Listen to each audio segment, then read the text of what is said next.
promote a social network app. So you can have a SaaS app where your customer is a company and that can be easier to sell to. But what if you're launching your own version of Instagram or Tinder?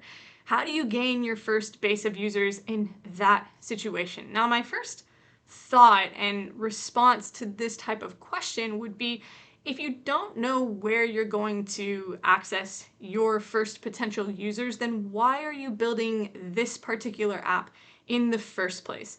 Now, I don't say that to sound unsupportive of someone's idea or dreams in any way, but I do want to make sure that you have some sort of entry point or existing access to your target market. Because if you don't, why are you building the app? What knowledge do you have about the pain points or problems, frustrations that your target market would have? I mean, what are you bringing to the table if you don't know how you would find your first users? So maybe your first users are specific companies or businesses within certain industries and you know exactly who to target.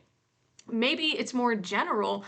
You can still have access points if your user base is going to be made up of the general consumer. Maybe you are in social groups, in Facebook groups, for example, where you know a good portion of your ideal user base would hang out. Well, that is still an existing access point or entry point into your market. But if you don't have any of that and you don't know how you would possibly find your first users, rethink your idea. Right? Why are you building it and what kind of pain point are you solving? If you know that, then you should also have access to potential users. The only way to know that, truly know that, is for them to tell you, right? So if someone is giving you the information or you're observing this somewhere, well, that is where you're going to want to go to find those first users. To dig a little bit deeper, Facebook did not start out as what Facebook is today.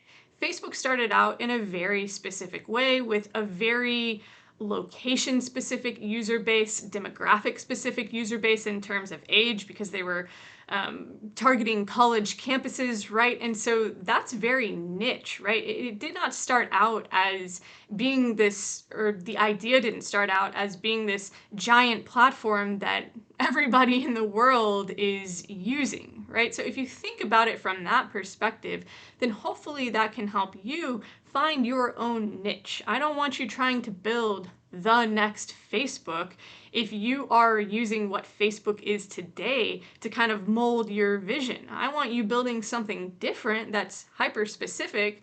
Therefore, you should by default have a specific target user base, and then you can evolve over time just like all the big social platforms do.